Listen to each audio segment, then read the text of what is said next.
माननीय महाराष्ट्राचे उपमुख्यमंत्री एकनाथराव शिंदेजी, दुसरे उपमुख्यमंत्री माननीय अजितदादा पवार या ठिकाणी उपस्थित सर्व आमचे सहकारी मंत्री, राज्यमंत्री, आमदार, पीडब्ल्यूडी विभागाचे अप्पर मुख्य सचिव, MSRDCचे MD, सर्व नाशिक जिल्हा आणि ठाणे जिल्ह्याचे प्रशासनिक अधिकारी आणि उपस्थित सर्व माध्यम प्रतिनिधी भगिनी आणि बंधूंनो, आज आमच्या महायुतीच्या सरकारकरता ही अतिशय आनंदाची गोष्ट आहे की जे स्वप्न आम्ही 2014 नंतर महायुतीचं सरकार आल्यावर बघितलं होतं, त्याची एक प्रकारे पूर्तता आज या ठिकाणी होते। समृद्धी महामार्ग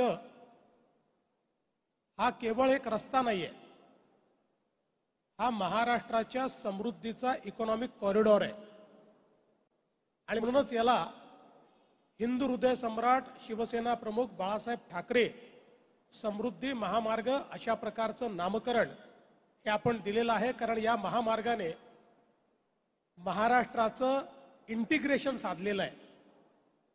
जवळपास महाराष्ट्राचे 24 जिल्हे या महामार्गामुळे JNPT पोर्टशी कनेक्टेड आहेत आणि लवकरच हा महामार्ग नवीन वाढवण बंदराशी देखील आम्ही कनेक्ट करणार आहोत। त्यामुळे पोर्ट लेड डेव्हलपमेंट ही महाराष्ट्राच्या कानाकोपऱ्यात पोहोचवण्याचं काम या महामार्गाच्या माध्यमातून होणार आहे। आपल्याला कल्पना आहे की देशाचे प्रधानमंत्री माननीय नरेंद्र मोदीजी यांनी याच्या पहिल्या टप्प्याचं उद्घाटन केलं, त्यानंतर मग मुख्यमंत्री एकनाथराव शिंदेजींच्या नेतृत्वात आम्ही दुसऱ्या टप्प्याचं उद्घाटन केलं। तिसरा 25 किलोमीटरचा टप्पा दादाजी भुसेंच्या नेतृत्वात त्याचं उद्घाटन झालं आणि आज जो शेवटचा टप्पा आहे याचं उद्घाटन आम्ही सगळे महाराष्ट्रातल्या महायुती सरकारचे प्रतिनिधी या ठिकाणी करतो आहोत। आता हा जो महामार्ग आहे जवळपास 55,335 कोटी रुपये खर्च करून हा महामार्ग आपण तयार केलेला आहे आणि 701 किलोमीटरचा महामार्ग आहे, ज्याच्यामध्ये वेगवेगळ्या प्रकारचे उडान पूल आणि डोंगर दऱ्याच्या ठिकाणी तयार केलेले वायाडक्ट याची संख्या 73 आहे, 73। वन्यजीवांकरता जी संरचना केली आहे, वन्यजीवांना कुठेही संचाराकरता अडचण होऊ नये, अडथळा होऊ नये म्हणून जवळपास 100 वेगवेगळ्या संरचना या ठिकाणी तयार केल्या आहेत, ज्यामध्ये पहिल्यांदाच देशामध्ये वन्यजीवांकरता 8 ओव्हरपास आणि 92 अंडरपास तयार करण्यात आले आहेत।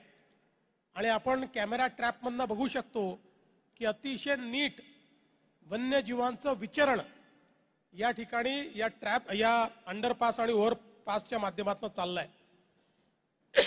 एकूण याच्यामध्ये 32 मुख्य पूल आहेत आणि 317 लहान पूल या महामार्गाकरता बांधण्यात आलेले आहेत। 59 ओव्हरपास आणि 229 अंडरपास, जितके रस्त्याच्या लगत शहरं गावं येत आहेत यांना एक तर ओव्हरपास मिळालाय किंवा अंडरपास मिळालेला आहे। सगळ्यांचं या ठिकाणी जो राईट ऑफ वे आहे तो प्रोटेक्ट करण्याचं काम आपण केलंय। याच्यामध्ये एकूण 7 बोगदे केले आहेत आणि ज्या बोगद्यामध्ये आपण बसलेलो आहोत हा सर्वात मोठा जवळपास 8 किलोमीटरचा बोगदा आहे आणि देशातला आत्ताच्या परिस्थितीतला सगळ्यात रुंद बोगदा हा इगतपुरीचा बोगदा आहे।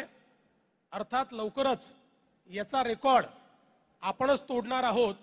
ज्यावेळी आपण पुणे मिसिंग लिंकचं काम पूर्ण करू त्यावेळी याचाही रेकॉर्ड तुटेल आणि मग जो बोगदा तयार होईल तो देशातला सगळ्यात मोठा बोगदा असेल। पण आज हा देशातला सगळ्यात मोठा बोगदा आहे। पादचाऱ्यांसाठी 180 ओव्हरपास आहेत, 224 अंडरपास आहेत आणि वेगवेगळ्या ठिकाणी कनेक्टिव्हिटी करता इंटरचेंज आपण बघितलं असेल, जणू काही एखाद्या कागदावर चित्र काढावं अशा प्रकारे हे अतिशय सुंदर असे डिझाइन केलेले इंटरचेंजेस असे एकूण 25 इंटरचेंज आपल्याला या ठिकाणी या समृद्धी महामार्गामध्ये पाहायला मिळतात। आपण 11 डिसेंबरला पहिला टप्पा केला, 26 मेला दुसरा टप्पा केला, 11 डिसेंबर 22, 26 मे 23ला दुसरा टप्पा, 4 मार्च 24ला तिसरा टप्पा आणि आज अंतिम टप्प्याचं आपण काम पूर्ण केलंय। हा जो शेवटचा टप्पा आहे हा 76 किलोमीटरचा आहे। याच्यामध्ये एकूण 5 जुळे बोगदे ज्याची एकूण लांबी 11 किलोमीटर आहे।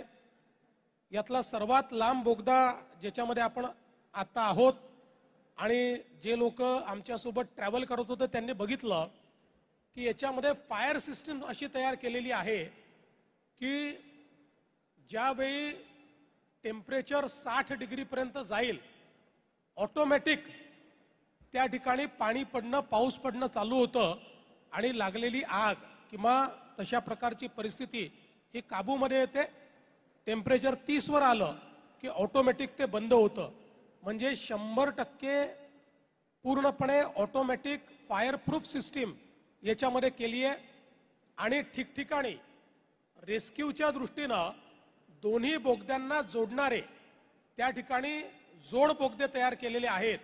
म्हणजे एखाद्या ठिकाणी ऍक्सिडेंट झाला आणि रेस्क्यू करायचं असेल तर त्या जोड बोगद्यातनं आपल्याला रेस्क्यू करता येतं अशा प्रकारची त्या ठिकाणी व्यवस्था केली आहे। आता आपण जर बघितलं तर जवळपास 16 दुहेरी वायाडक्ट या रस्त्यावर आपण केले, ज्यातला सगळ्यात लांब वायाडक्ट जो आहे हा 2.28 किलोमीटरचा आहे। एका वायाडक्टवर आपण थांबलो होतो, त्या ठिकाणी आपण सगळ्यांनी बघितलं किती खालपर्यंत आपण त्या ठिकाणी गेलेलो आहोत आणि या 76 किलोमीटरमध्ये 3 प्रमुख इंटरचेंजेस आहेत, इगतपुरी, खुडघर आणि आमणे। आपण जर बघितलं तर जवळपास स्थानिक प्रजाती वापरून 33 लाखाहून अधिक रोपांची लागवड समृद्धी महामार्गांवर करण्यात आलेली आहे। आणि आता कालच आम्ही आपल्या वन विभागाला हे आदेश दिलेले आहेत, समृद्धी महामार्ग असेल, पालखी मार्ग असतील, इतर मार्ग असतील, याच्यावर मोठ्या प्रमाणात वृक्षारोपण करण्याचं मॅन्डेट हे आपण वन विभागाला दिलंय। आपल्याला मी वन्यजीवाकरता काय केले सांगितलंय, सगळ्यात महत्त्वाचं प्रत्येक 500 मीटरवर जल पुनर्भरणाची व्यवस्था या ठिकाणी केली आहे। म्हणजे पाऊस पडल्यानंतर ऑटो रिचार्ज किंवा वॉटर रिचार्ज जो आपण करतो त्याची व्यवस्था दर 500 मीटरवर या रस्त्यावर करण्यात आलेली आहे। आणि हा रस्ता करताना 1000 शेततळी आपण तयार केलेली आहेत। रस्त्याचं मातीकाम चालू असताना जे काही खोदकाम केलं त्यात 1000 शेततळी ही आपण तयार केलेली आहेत। याच्यामध्ये 200 मेगावॅट सौर ऊर्जा निर्माण करण्याची योजना आपण तयार केली आहे, ज्यातल्या 35 मेगावॅटचं आपलं ऑलरेडी काम सुरू झालेलं आहे आणि पलीकडे 500 मेगावॅट पर्यंत या ठिकाणी आपण सौर ऊर्जा निर्मिती करू शकतो। जवळपास 22 ठिकाणी सुविधा केंद्र तयार करण्याचा निर्णय आपण घेतलेला आहे आणि याच्यामध्ये आपल्याला माहिती आहे जी टोलची प्रणाली आहे ती पण या ठिकाणी इलेक्ट्रॉनिक पद्धतीची आहे। 61 टोल प्लाझा आहेत, पण पूर्ण रोडवर आपल्याला कुठेही त्या ठिकाणी थांबावं लागत नाही अशा प्रकारची त्याची इंटरचेंजेसवर व्यवस्था आपण केलेली आहे। आणि संपूर्ण रोडवर 1400 किलोमीटरचं फायबर ऑप्टिक आपण टाकलेला आहे, त्यामुळे हा स्मार्ट रोड म्हणून या ठिकाणी विकसित करण्यात येतो आहे. 100% सगळ्या प्रणाली या ठिकाणी पूर्ण झाल्यानंतर हा इन्सिडेंट्स फ्री किंवा ॲक्सिडेंट फ्री कसा होईल या संदर्भातली टेक्नॉलॉजी आपण वापरायचा निर्णय हा या ठिकाणी केलेला आहे. सगळ्यात महत्त्वाचं, आपण ज्यावेळेस याचं काम सुरू केलं त्याचवेळी आपण गेलला विनंती केली होती आणि गेलनी आपण राईट ऑफ वे दिला. एक संपूर्ण गॅस पाईपलाईन या ठिकाणी टाकलेली आहे. त्यामुळे ही अगदी कोकणापासनं तर नागपूरपर्यंत आणि पुढे गडचिरोलीपर्यंत ही सगळी गॅस पाईपलाईन जाणार आहे. आणि जेवढे जिल्हे या रस्त्यालगत येतात तिथल्या उद्योगांना गॅस देण्याचं काम या पाईपलाईनच्या माध्यमातून आपल्याला करता येणार आहे. त्यामुळे पलीकडच्या काळामध्ये ज्यावेळी आपण गडचिरोली स्टील सिटी तयार करतो तिथेही कोळशाच्या ऐवजी गॅस वापरला गेला पाहिजे अशा प्रकारचा आपला प्रयत्न आहे आणि त्यातनं मोठा फायदा होणार आहे. आपल्याला माहिती आहे की शिर्डी असेल, अजिंठा असेल, शेगाव असेल, वेरूळ असेल, लोणार सरोवर असेल, अनेक अशा प्रकारच्या पर्यटनाच्या ज्या काही जागा आहेत किंवा ज्या आपली धार्मिक स्थळं आहेत ती देखील या समृद्धी महामार्गामुळे जोडण्याचं काम आपण केलेलं आहे. याच्यावर ॲम्ब्युलन्सेसची सेवा आपण उपलब्ध करून दिली आहे. आणि मला सांगितलं पाहिजे की याच्यावरचा ट्रॅफिक हा सातत्याने वाढतोय. जो ट्रॅफिक 2 लाख पर मंथ होता तो आता 10 लाख पर मंथ पर्यंत गेलेला आहे. आणि आता हा शेवटचा टप्पा सुरू झाल्यामुळे याच्यामध्ये प्रचंड मोठी वाढ आता या ठिकाणी पहिल्याच टप्प्यात 5 पट झाली आहे, पण ती खूप मोठ्या प्रमाणात आता या ठिकाणी होईल हा विश्वास मला आहे. आणि यासोबत आज आपण वाशीच्या 3ऱ्या पुलाचं देखील उद्घाटन केलेलं आहे. आपल्याला माहिती आहे की वाशीच्या पुलावर मोठ्या प्रमाणात ट्रॅफिक जाम होतो. तो ट्रॅफिक जाम संपवण्याच्या दृष्टीनं ही देखील एक अत्यंत महत्त्वाची अशा प्रकारची स्टेप आहे. मला असं वाटतं की ज्यावेळी समृद्धी महामार्गाचं काम मी आणि शिंदे साहेब आम्ही दोघांनी सुरू केलं त्यावेळी अनेक लोकांना असं वाटायचं की ही केवळ घोषणा आहे, हे काम कधी पूर्ण होऊ शकत नाही. पण रेकॉर्ड वेळेमध्ये लँड ॲक्विजिशन झालं. अनेक नेत्यांनी विरोध करूनही ते लँड ॲक्विजिशन आम्ही केलं. आणि आज मला अतिशय आनंद आहे की आमच्या महायुतीच्या कार्यकाळातच याचं उद्घाटन होत आहे आणि आम्ही तिघही महायुतीचे नेते या उद्घाटनाकरता उपस्थित आहोत. आणि आता अशाच प्रकारचा पुढच्या टप्प्यामध्ये आम्हाला शक्तिपीठ महामार्ग देखील तयार करायचा आहे. शक्तिपीठ महामार्ग असाच ॲक्सेस कंट्रोल रोड असेल, पण संपूर्ण मराठवाड्याचं आर्थिक चित्र हे पूर्णपणे बदलणारा, मराठवाड्याला इकॉनॉमिक टर्नअराउंड देणारा अशा प्रकारचा शक्तिपीठ महामार्ग ठरणार आहे. त्यामुळे त्याचंही काम हे आपण लवकरच या ठिकाणी सुरू करू हा विश्वास मला आहे. आज खरं म्हणजे आमच्या MSRDC विभागाचं, PWD विभागाचं मी मनापासून अभिनंदन करतो. MSRDCच्या सगळ्या अधिकाऱ्यांचं आणि सर्व कॉन्ट्रॅक्टर्सचं, इथे काम करणाऱ्या सगळ्या मजुरांचं, सगळ्या मशीन ओनर्सचं, सगळ्यांचं मी मनापासून अभिनंदन करतो की एक इंजिनिअरिंग मार्वल हे या ठिकाणी आपण तयार केलं. आणि मला विश्वास आहे की पुढच्या काळामध्ये महाराष्ट्राच्या विकासामध्ये हा इकॉनॉमिक कॉरिडॉर खूप महत्त्वाची भूमिका या ठिकाणी पार पाडेल. आज मुझे बहुत खुशी है कि हिंदू हृदय सम्राट बाला साहब ठाकरे समृद्धि महामार्ग का उद्घाटन हमने यहाँ पर किया है. इसके फर्स्ट फेज का उद्घाटन प्रधानमंत्री जी ने किया था. सेकंड फेज का उद्घाटन हमारे मुख्यमंत्री एकनाथ शिंदे जी के नेतृत्व में हमने किया था. थर्ड फेज का उद्घाटन हमारे दादाजी ने किया था और आज इसके अंतिम फेज का उद्घाटन किया है. 701 किलोमीटर का ये समृद्धि महामार्ग अब लोगों के लिए, हम लोग उसको लोकार्पित कर रहे हैं और एक प्रकार से इंजीनियरिंग मार्वल के रूप में इसको तैयार किया है। जिस टनेल में अभी हम लोग सब बैठे हैं, ये देश का सबसे चौड़ा टनेल है और 8 किलोमीटर का ट्विन टनेल है। ये एक रिकॉर्ड हम लोगों ने तैयार किया है।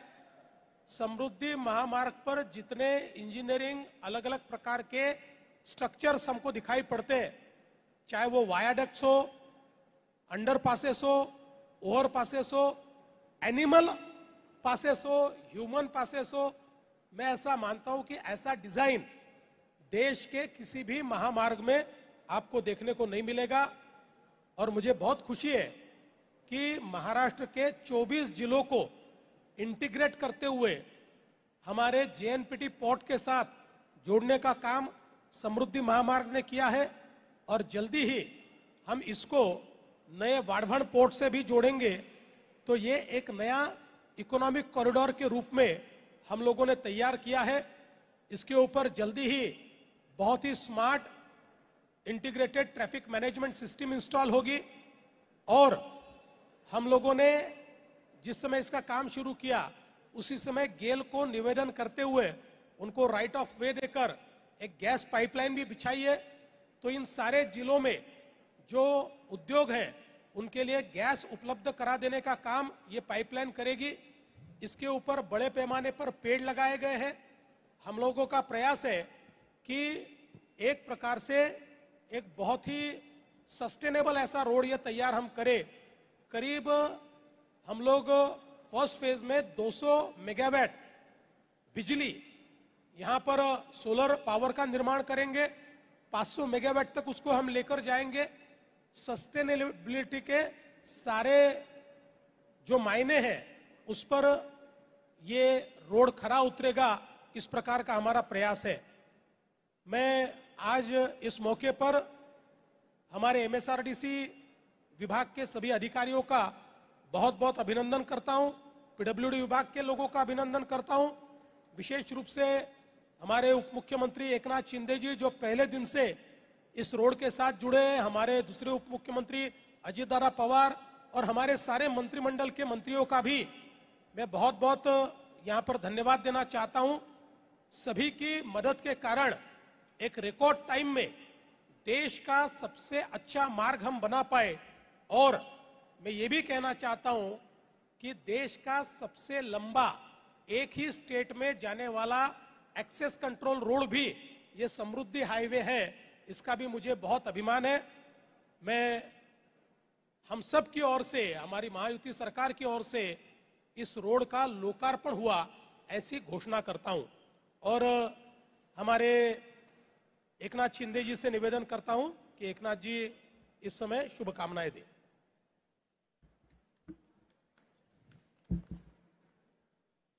हिंदू हृदय सम्राट बाळासाहेब ठाकरे महाराष्ट्र समृद्धी महामार्ग आज अंतिम टप्प्याचं लोकार्पण आपले लोकप्रिय मुख्यमंत्री देवेंद्र फडणवीसजींच्या शुभ हस्ते या ठिकाणी संपन्न झालं। या प्रसंगी उपस्थित आमचे उपमुख्यमंत्री अजितदादा पवार, दुसरे आपले मंत्री दादा भुसे, आता शालेय शिक्षण मंत्री आहेत पण त्यांच्याकडे पण 1.25 वर्ष एमएसआरडीसी खातं होतं। आपले सार्वजनिक बांधकाम मंत्री शिवेंद्र बाबा, आपले झिरवळ साहेब आहेत, इकडे आपल्या मेघनाताई आहेत आणि पीडब्ल्यूडीच्या मनीषा म्हैसकर मॅडम, एमएसआरडीसीचे आपले अनिल गायकवाड, सर्व आपले आमदार आणि उपस्थित सर्व मान्यवर, इकडे आमदार सगळे आहेत, आपले निरंजन आहे, कतोरीजी आहेत, सरोज आहिरे, दराडे, हिरामन पोस्कर, सर्वच मान्यवर आणि सर्व अधिकारी आणि सर्व पत्रकार मित्रांनो, खरं म्हणजे आताच याचं लोकार्पण झालंय। मी खूप खूप शुभेच्छा देतो आणि हा 701 किलोमीटरचा हा देशातला आपला सर्वात लांबीचा, देशात झालाय मोठा आपला सगळ्यात, आणि महाराष्ट्रातला गेम चेंजर प्रकल्प हिंदू हृदय सम्राट बाळासाहेब ठाकरे महाराष्ट्र समृद्धी महामार्ग आज पूर्ण झालेला आहे. आणि त्याच्या बाबतीत मुख्यमंत्री महोदयांनी सविस्तर त्याची माहिती दिलेली आहे. खरं म्हणजे हा सगळ्यात टफ आणि चॅलेंजिंग असा प्रकल्प होता. सुरुवातीच्या काळात हा प्रकल्प होईल की नाही याची साशंकता आणि काही लोकांना वाटतही होतं की हा रस्ता होणार नाही किंवा काही लोक होऊ नये यासाठी प्रयत्नशील होते. पण त्यावेळेस मुख्यमंत्री देवेंद्रजी आणि त्यांनी सांगितलं की एकनाथजी आपल्याला हा समृद्धी हायवे कंप्लीट पूर्ण करायचा आहे. हा एक गेम चेंजर प्रकल्प आहे आणि नागपूर मुंबई हा 10 जिल्हे डायरेक्ट, 14 जिल्हे इनडायरेक्टली, जवळपास 392 गावं आणि अशा खूप मोठ्या प्रमाणात लोकांना याचा फायदा होणार आहे. आणि त्यामुळे हा विदर्भात देखील मोठ्या प्रमाणावर उद्योगीकरण होईल. त्या ठिकाणी किंवा या संपूर्ण 701 किलोमीटरवर पूर्वी आम्ही जेव्हा सुरुवात केली तेव्हा कुठलं ते सुरुवात शेवटला ते काय आपण गेलो होतो तिकडे अनिल, शेवटचं टोक नागपूर मधलं वायफळ, तिकडे म्हणजे माणूस तर नाही, कोणीच नव्हतं. पण आता पाहतोय आपण की रस्ता झाल्यानंतर फक्त रस्ता नाही आहे, तर एकदम पूर्ण इकोसिस्टीम तयार होती आहे. आणि यामध्ये सर्वात महत्वाचं म्हणजे जे प्रवासाला 18 तास लागत होते ते आता 8 तास लागणार आहे. म्हणजे प्रवासातला वेळ वाचेल, इंधन वाचेल, प्रदूषण वाचेल. आणि खऱ्या अर्थाने अनेक ठिकाणी आपण 18 नोड तयार करतोय. त्या भागामध्ये इंडस्ट्री येते आहे, कृषी समृद्धी केंद्र होत आहेत आणि हा खऱ्या अर्थाने एक गेम चेंजर प्रकल्प होईल. त्या ठिकाणी आम्ही जसं मुख्यमंत्री महोदयांनी सांगितलं की पर्यावरणपूरक हा रस्ता केलेला आहे. म्हणजे अगदी छोट्या छोट्या गोष्टींवर लक्ष ठेवलंय. हे वन्यजीव जे आहेत त्यांच्यासाठी देखील 100 अंडरपास ओव्हरपास केले आणि आपण कधी पाहू शकता मुक्तपणे ते संचार देखील करतायत. त्यांना जंगलाचा फील यावा यासाठी अधिकचे पैसे देखील आपण MSRDC सरकारने खर्च केले. कारण माणसांना आपण रस्ता करत असताना वन्यजीव जे आहेत त्यांना कुठेही डिस्टर्ब होता कामा नये. त्यांचं जे काही मुक्तपणे त्यांना संचार करता आला पाहिजे याची देखील काळजी आपण घेतली. मग अशी सांगितलं की 1000 शेततळी, शेतकऱ्याने देखील खूप मोठा फायदा झाला. वॉटर लेवल वाढली, लोकांना फायदा झाला. त्याचबरोबर आपण सोलरवर 200-250 मेगावॅट वीज तयार करतोय. मुख्यमंत्री आता म्हणाले अनिल गायकवाडजी की 1000 मेगावॅट पर्यंत आपण सोलर एनर्जी आपण तयार करू शकतो का, त्यावर आपण काम केलं पाहिजे. आणि सगळ्यात महत्वाचं म्हणजे मोठ्या प्रमाणावर आपण इथे वृक्षारोपण करतोय. 11 लाख मोठी झाडं आपण लावतोय आणि 22 लाख लहान झाडं आपण लावतोय. म्हणजे 33 लाख झाडं या रस्त्यावर होणार आहेत. त्यामुळे पर्यावरणपूरक हा महाराष्ट्र समृद्धी महामार्ग आहे. आणि त्याचे टप्पे कसे केले आपण पाहिले. आमची सगळ्यांचीच इच्छा होती की हा रस्ता झाल्यानंतर या पहिल्या टप्प्याचं उद्घाटन देशाचे प्रधानमंत्री नरेंद्र मोदीजींच्या हस्ते व्हायला पाहिजे. आणि तेव्हा मी मुख्यमंत्री होतो आणि देवेंद्रजींनी आमचं मत होतं, सगळ्यांचंच मत होतं की प्रधानमंत्री महोदयांनी यावं. काही लोक त्याच्यात लवकर घाई करत होते, पण ते अर्धवट काम आम्ही असताना उद्घाटन करू शकत नाही. आणि बरोबर तो मुहूर्त आला आणि प्रधानमंत्री मोदीजींच्या शुभ हस्ते आम्ही त्याचं लोकार्पण केलं. नंतर टप्पे आपण माहिती आहेत कसे मुख्यमंत्री महोदयांनी सांगितलेले आहेत. त्यामुळे पूर्णपणे ऍक्सेस कंट्रोल रस्त्याचा काय फायदा असतो हा आपण पूर्वी मुंबई पुणे रस्ता झाला त्यावेळेस पाहिलं. त्यावेळेस देखील ऍक्सेस कंट्रोल केल्यामुळे तिकडच्या मुंबई आणि पुणे भागामध्ये देखील भरभराट झाली आणि आता देखील जागोजागी लोक उद्योग येत आहेत, लॉजिस्टिक पार्क येत आहेत, पर्यटन होईल, कृषी ला चालना मिळेल, फूड प्रोसेसिंग युनिट होतील, औद्योगिक विकासाला चालना. खरं म्हणजे हा जो रस्ता आहे कृषी, पर्यटन आणि औद्योगिक विकासाला चालना देणारा खऱ्या अर्थाने हा गेम चेंजर समृद्धी महामार्ग ठरेल. आणि म्हणून आज खऱ्या अर्थाने शेवटच्या टप्प्याचं लोकांना आतुरतेने वाट पाहत होते आणि तो टप्पा देखील पार झालेला आहे. यामुळे आता मुंबईहून शिर्डीला येणारी माणसं अगदी 3-4 तासात येतील आणि त्याचबरोबर या शेवटच्या टप्प्यामुळे नाशिकला मोठा फायदा होईल आणि नाशिकच्या विकासाला देखील मोठी चालना मिळेल. इथं सर्वात मोठा उंच वायाडक्ट जो आहे तोही आम्हाला या ठिकाणी पाहिला आम्ही आणि खऱ्या अर्थाने हा एक जो समृद्धी महामार्ग आहे, असेच ऍक्सेस कंट्रोल रोड ज्यामुळे कनेक्टिव्हिटी, वेळेमध्ये बचत, पर्यावरणाला पोषक, त्याचबरोबर इंधनाची बचत आणि या ठिकाणी जे सकाळी निघालेला नागपूरहून शेतकरी आपला शेतमाल घेऊन तो 3ऱ्या दिवशी पोचायचा, आता सकाळी निघालेला शेतकरी संध्याकाळी मार्केटमध्ये पोहोचेल, अशा प्रकारची परिस्थिती या ठिकाणी निर्माण झालेली आहे. त्यामुळे मोठ्या प्रमाणामध्ये जे काही दावोसला गेल्यानंतर मी जेव्हा गेलो तेव्हाही एमओयू झाले, आता देवेंद्रजी दावोसला गेले तेव्हा देखील एमओयू मोठ्या प्रमाणावर झालेत आणि या रस्त्यावर देखील मोठ्या प्रमाणावर उद्योगाला चालना मिळेल. शेवटी लोक विचार करतात किती वेळ आम्हाला लागणार आहे. आता 18 तासाचं अंतर जर 7-8 तासावर आलं तर मोठ्या प्रमाणावर सगळीकडे उद्योग येतील आणि उद्योगांचं जे फक्त मुंबई, ठाणे, रायगड, नाशिक, पुणे इथपर्यंत थांबलेला जो काय उद्योजकांची मागणी ती आता डिसेंट्रलाइज होईल आणि सगळीकडे उद्योगाला देखील चालना मिळेल. आणि त्यामुळे खऱ्या अर्थाने फक्त हा रस्ता नाही आहे तर पूर्णपणे या नोडवर देखील या ठिकाणी अनेक 18-20 ठिकाणी आपल्याला मोठ्या प्रमाणावर एक त्या जिल्ह्यातल्या भौगोलिक परिस्थितीनुसार त्या ठिकाणी उद्योगांचं या ठिकाणी विकास होतील, उद्योग येतील आणि खऱ्या अर्थाने या आपल्या राज्याला याचा फायदा होईल. आणि म्हणूनच आम्ही ठरवलेलं आहे की ऍक्सेस कंट्रोल ग्रीड तयार करायचं, असं जसं शक्तीपीठाचा उल्लेख मुख्यमंत्री महोदयांनी केला आहे. मराठवाड्याला पूर्ण गेम चेंजर होईल. मराठवाड्यातल्या अनेक जिल्ह्यांमध्ये विकास होईल, त्या ठिकाणच्या आत्महत्या थांबतील आणि म्हणून असा हा पश्चिम महाराष्ट्राला फायदा होईल, कोकणाला त्याचा फायदा होईल.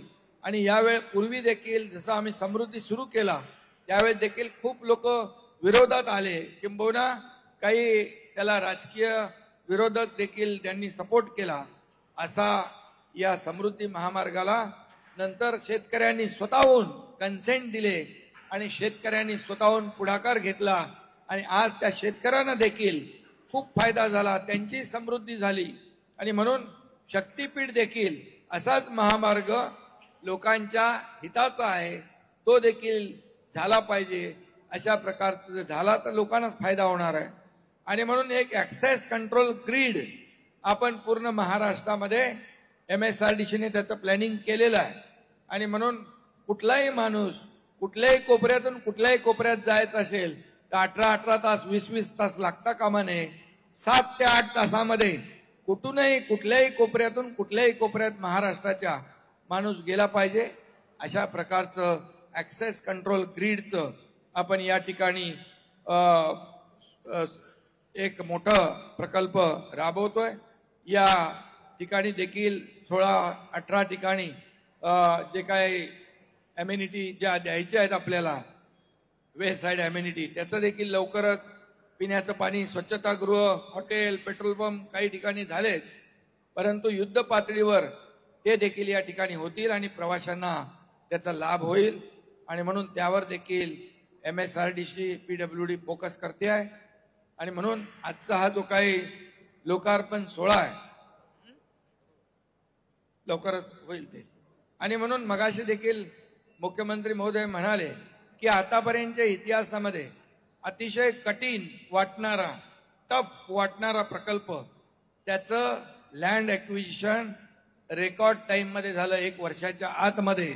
लोक विचार करायला लागले, एवढ्या लवकर एवढा विरोध असताना, मोर्चे निघालेले असताना हे कसं झालं. परंतु शेवटी लोकांना याचं महत्त्व पटलं आणि त्यामुळे यासाठी लोकांनी देखील सहभाग घेतला आणि सर्वांनी सहकार्य केलं. या सगळ्या कामामध्ये ज्यांनी ज्यांनी सहकार्य केलं त्या सगळ्यांचं मनापासून अभिनंदन. PWDचे, MSRDCचे सगळे अधिकारी, त्यांचे सर्व कर्मचारी, जे कॉन्ट्रॅक्टर आहेत त्यांनी देखील चांगलं काम केलं. अतिशय रस्ता जो आहे, गाडी चालवताना पोटातलं पाणी देखील हलत नाही, अशा प्रकारचा स्मूथ ड्रायव्हिंग या ठिकाणी करता येते. फक्त लोकांनी जी वेग मर्यादा आहे त्याचं पालन केलं पाहिजे. एवढंच आपण पाळलं तर मला वाटतं आता मुंबई आणि नागपूर अगदी जवळ आलेलं आहे. आता काही लोक मागच्या अधिवेशनामध्ये बाय रोड आले आणि आता तर हा कंप्लीट रस्ता झाल्यानंतर आता नागपूर अधिवेशनामध्ये तर लोक या समृद्धी हायवेनी येतील. आणि म्हणून अतिशय उत्तम आणि अतिशय चांगला क्वालिटीचं काम, जसं मुख्यमंत्री महोदय म्हणाले इंजिनिअरिंग मार्वल, अशा प्रकारचं जे काम केलेलं आहे हे अतिशय खडतर काम, टफ काम, चॅलेंजिंग काम सर्व आमच्या अधिकाऱ्यांनी पूर्ण केलं. त्यासाठी मनीषाताई इकडं मेस्कर आहेत, आमचे अनिल गायकवाड आहेत, सगळ्यांची नावं घेत नाही मी, आणि सगळं टीम जी आहे या सर्व टीमचं अभिनंदन करतो. आणि ज्यांनी ही कामं पॅकेजमध्ये केली त्या सर्व कंपन्यांचं देखील मी अभिनंदन करतो आणि सर्व पत्रकारांना देखील शुभेच्छा देतो. अजितदादा.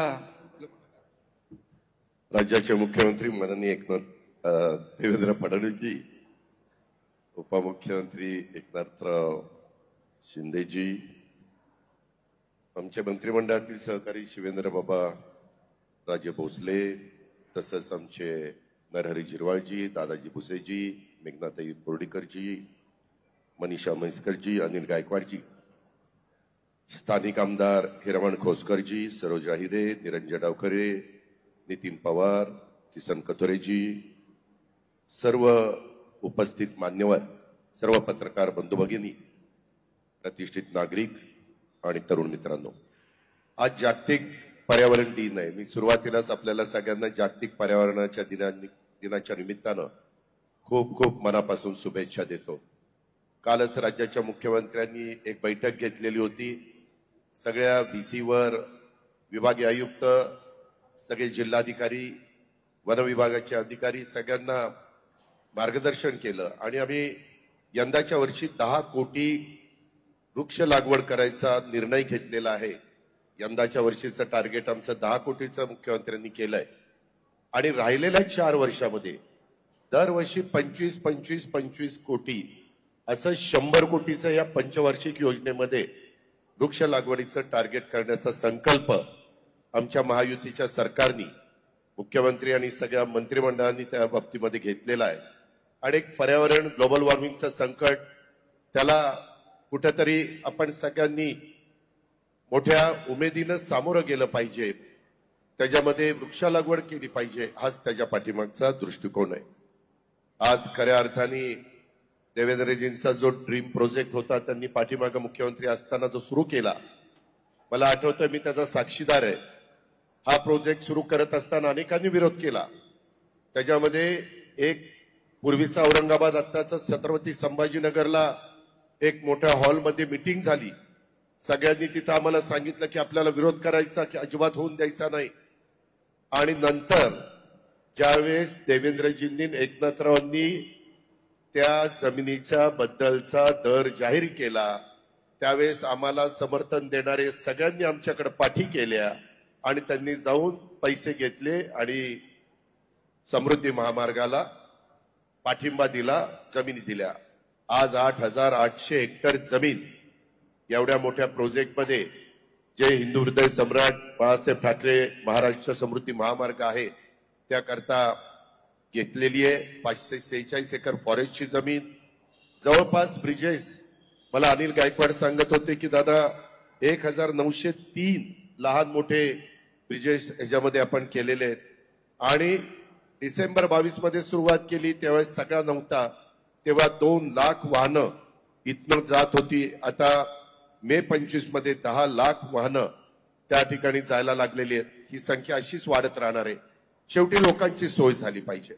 त्यामध्ये अजून थोड्याशा काही गोष्टी करायच्या, विशेषतः स्वच्छतागृह आणि इतर काही वेगवेगळ्या ठिकाणी जर कोणाला थांबायचं म्हटलं तर काही नाश्ता वगैरे करायचं म्हटलं तर त्याही गोष्टीच्या बद्दलचा निर्णय घेतले गेलेले आहेत, त्याचे टेंडर काढले गेलेले आहेत. लवकर त्याच बद्दलचे जे लोकांच्या मनामध्ये थोडीशी समस्या आहे ती पण दूर करण्याचं काम हे महायुतीच्या सरकारने केलेलं आहे. 701 किलोमीटर लांबीचा आणि जगातला देशातला सर्वाधिक रुंदीचा. आणि मगाशी जे सांगितलं, आम्ही येताना विमानात आणि आपल्या हेलिकॉप्टरमध्ये बोलत होतो, लवकरच पुणे मुंबईचा जो त्या बाबतीतला आपण रस्त्याचं काम करतोय तिथं जगातल्या पहिल्या 5 मध्ये सर्वात रुंदीचा अशा प्रकारचा तो ब्रिज होणार आहे आणि तो टनेल होणार आहे. ही पण गोष्ट आपल्या सगळ्या महाराष्ट्राच्या दृष्टीनं अभिमानाची अशा प्रकारची आहे. याच्यातून खूप काही साधण्याचा प्रयत्न केलेला आहे. खरं सगळ्याच गोष्टी मुख्यमंत्री उपमुख्यमंत्र्यांनी सांगितलेल्या आहेत. 55,500 कोटीची किंमत होती, परंतु ती आज शेवटपर्यंत 61,000वर त्या बाबतीमध्ये गेलेली आहे आणि 61,000 रुपये खर्च करून 10 डायरेक्ट आणि 14 इनडायरेक्ट जिल्ह्यांना जोडणारा हा आपला समृद्धी महामार्ग. तुम्हाला आश्चर्य वाटेल किती सिमेंटच्या पोती यायला लागली असतील. 12 कोटी सिमेंटच्या बॅग्स या सगळ्या महामार्गाला आणि ब्रिजेसला लागलेल्या आहेत. 7 लाख मेट्रिक टन स्टील आणि 13 कोटी घनमीटर भराव इथं केलेला आहे. 8 कोटी घनमीटर खोदकाम केलेलं आहे आणि त्या खोदकामामध्ये 8 कोटी घनमीटर निघालेला जो माल आहे त्याच्यातला 6 कोटीचा माल वापरला गेलाय, म्हणजे त्याचा क्रश केली किंवा दगड त्याच्यातला वापरला गेला. अशा पद्धतीनं जास्तीत जास्त त्याच्यातून निघणारं कसं आपल्याला वापरता येईल याबद्दलचा सगळा दृष्टिकोन आमच्या रस्ते विकास महामंडळाच्या सगळ्या टीमनी आणि आमच्या पीडब्ल्यूडी डिपार्टमेंटनी त्या बाबतीमध्ये ठेवलेलं आहे. असं फार मोठं काम आज या राज्याच्या करता झालेलं आहे आणि त्याचा खूप मोठं समाधान आम्हाला सगळ्यांना आहे. त्याच्यामध्ये मुख्यमंत्री असताना देवेंद्रजींनी याची सुरुवात केली आणि आज ते मुख्यमंत्री असतानाच त्याचं आता शेवट म्हणजे राहिलेला पण त्याचं उद्घाटन केलं. सहसा असं क्वचित बघायला मिळतं की ज्या व्यक्तीने उद्घाटन केलंय, सुरुवात केली, त्याच व्यक्तीनं त्याचा शेवट केला. परंतु ते ह्या बाबतीमध्ये घडलेलं आहे. बाकीच्याही प्रकल्प तेवढ्याच गतीनं नेण्याचं काम हे महायुतीच्या सरकारकडनं केलं जाईल. त्याच्यामध्ये सन्माननीय एकनाथराव शिंदे साहेबांचं पण त्या समृद्धी महामार्गामध्ये नेहमीच सहकार्य राहिलेलं, योगदान राहिलेलं आहे, प्रयत्न राहिलेला आहे. हेही आपल्याला नाकारता येणार नाही, विसरता येणार नाही. अधिक मी बोलत नाही, परंतु जाताना आमच्या ऑडी गाडीचं सारथ्य हे एकनाथराव शिंदेंनी केलेलं होतं. बाजूला देवेंद्रजी बसले होते, माग मी बघत होतो बरोबर चाललंय का नाही ते. माझ्या जोडीला अनिल गायकवाड आणि मनीषाताई होत्या. त्यांना सांगता येत नव्हतं पण हळूच माझ्या कानात सांगायचे, दादा असं केलं पाहिजे, तसं केलं पाहिजे. आणि जाताना गाडी व्यवस्थित गेली, तिथं थांबली. जाताना थोडस सुरुवात होती, त्याच्यामुळं कुठंही काही धोका न पत्करता त्याचं सारथ्य आमच्या एकनाथरावजींनी केलं. येताना ज्यांना मुख्यमंत्री पदाचा पहिला अनुभव आहे, आता दुसऱ्यांदा झालेत, ते गाडीवर बसले. म्हणलं आता हे बाबा गाडीवर बसल्यावर ह्यांना ही गाडी चालणार नाही, आपण एलसी घेऊया. एलसी नेमकी आमच्या निरंजन डावकरीची होतीच. तो माझ्या पूर्वाश्रमीचा राष्ट्रवादीचा असल्यामुळे सोपंच गेलं. त्याला सांगितलं चल रे गाडी दे, त्यानं लगेच गाडी दिली. त्याच्यात हे महाराज बसले गाडीवर की गाडी 100चा स्पीड घेतला की नंतर पार 120च घेतला. मी अनिल गायकवाडांना म्हणलं 100चा आहे का 120चा? ते म्हणले टनेल येईपर्यंत 120 आहे, टनेल सुरू झाला की 100. मी बघत होतो टनेल सुरू झाल्यावर ही 120 ठेवतायत की 100, पण बरोबर त्यांनी 100वर आणलं. का तर टनेलमध्ये लिहिलेलं होतं 100 ने जावा. असं सगळ्या नियमाचं पालन करत अतिशय सुरक्षित आम्ही सगळे इथं पोहोचलेलो आहे आणि तुम्हाला प्रेसमध्ये आम्ही नीटपणे सगळ्या गोष्टी सांगू शकलो. त्याच्यामुळं कुठेही आम्ही उतरवलेल्या विम्याचा आम्हाला उपयोग करावा लागला नाही आणि आमचं चांगलं सगळा प्रवास झालेला आहे. आम्ही समाधानी आहे. तुम्ही पण असाच प्रवास करताना समाधानी राहाल याबद्दलचा खात्री आणि विश्वास व्यक्त करतो. या कामामध्ये ज्यांनी ज्यांनी योगदान दिलंय त्या सर्व लोकप्रतिनिधींचं, त्या सर्व मान्यवरांचं, त्या सर्व अधिकारी वर्गाचं, कॉन्ट्रॅक्टरांचं, कामगारांचं, सर्वांचं मी मनपूर्वक त्यांचं कौतुक करतो. त्यांना धन्यवाद देतो, आभार मानतो आणि पुढच्या वाटचालीला शुभेच्छा देतो. जय हिंद, जय महाराष्ट्र.